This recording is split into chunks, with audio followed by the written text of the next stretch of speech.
నిరుద్యోగులుగా ఉన్నారో వాళ్ళందరికీ ఉద్యోగ ఉపాధి అవకాశాలు కల్పించడానికి సింగపూర్ రాష్ట్ర ప్రభుత్వ ఆధ్వర్యంలో నడుస్తున్న ఐటీతో కూడా తెలంగాణ రాష్ట్ర ప్రభుత్వం ఒప్పందాలు చేసుకోవడం జరిగింది.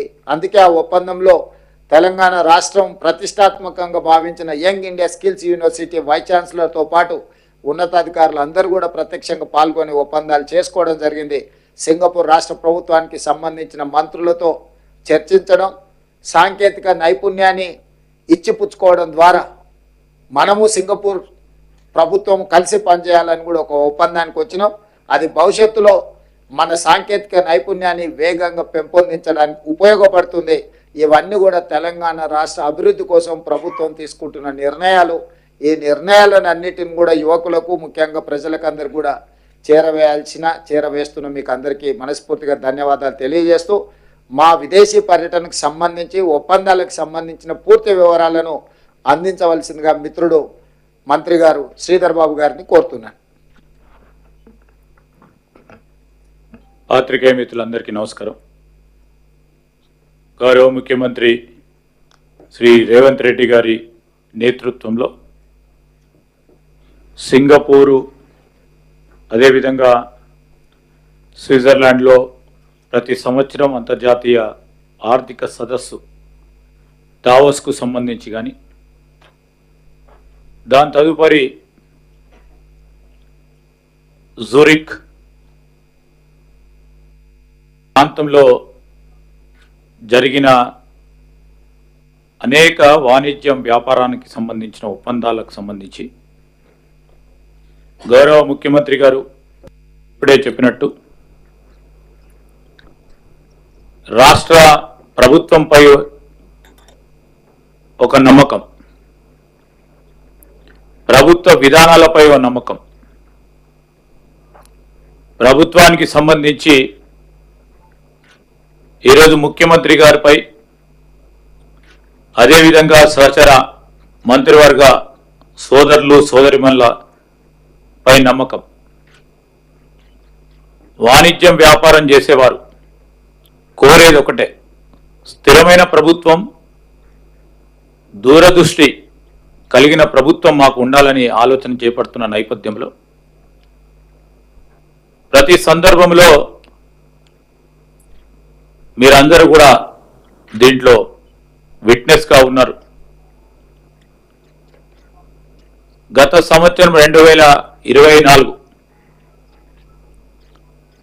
జనవరి మాసంలో జరిగిన దావోస్ సంబంధించి కాంగ్రెస్ పార్టీ ప్రభుత్వంపై నమ్మకం ఉంచి ఆనాడు ఎప్పుడు లేని విధంగా 40,000 పైచిలకు ఒప్పందాలు చేసుకొని తదుపరి సంవత్సర కాలం పాటు కూడా మా కాంగ్రెస్ పార్టీ ప్రభుత్వం తెలంగాణ రాష్ట్రాన్ని అగ్రగామి రాష్ట్రంగా కేవలం దేశవ్యాప్తంగానే కాదు, ప్రపంచవ్యాప్తంలో కూడా ఒక మెరుగైన వాణిజ్యం, వ్యాపారం, ఈరోజు ఒక ఇండస్ట్రీ సెంట్రిక్ స్టేట్గా ఎదగాలని ముఖ్యమంత్రి గారి ఆలోచనలో భాగంగా ముందుకెళ్తా ఉన్న తరుణంలో మా పాలసీ విధానాలు కానీ, ప్రభుత్వం అనుసరిస్తూ ఉన్న విధానపరమైన ఆలోచనలు కానీ గమనించి పెద్ద ఎత్తున పెట్టుబడులను పెట్టడానికి ముందుకొచ్చిన మా మిత్రులందరికీ హృదయపూర్వకంగా మీ ద్వారా వారి కృతజ్ఞతలు తెలియజేస్తూ, కిందటి దావోస్ పర్యటన కంటే ఈసారి 4 రెట్లు ఎక్కువగా 1,79,000 కోట్ల పెట్టుబడులకు సంబంధించి ఎంఓయూలు చేసుకున్నాం. తప్పకుండా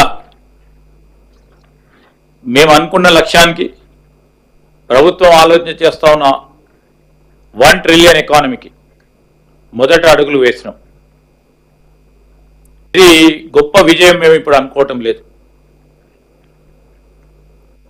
ఆచరణలో తీసుకొచ్చి, అమలులో తీసుకొచ్చి అనుకున్న ఉద్యోగాల సంకల్పన చేసినప్పుడు దాని పరంగా మేము విజయం సాధిస్తామని ముఖ్యమంత్రి గారు స్పష్టంగా దావోస్లో పత్రికాముఖంగా ఇతర సహచరులకు సంబంధించిన అంశంలో వారు స్పష్టంగా చెప్పడం జరిగింది. కేబినెట్ సమిష్టిగా ఇదే ఆలోచన తీరుగా ముందుకెళ్తా ఉన్నాం. ఒక మారు ఆలోచన చేస్తే ఈరోజు వేగంగా అనుమతులు తీసుకురావాలి, అనుమతులు ఇవ్వాలి, మంజూరు చేయాలి. ఇవన్నిట్లో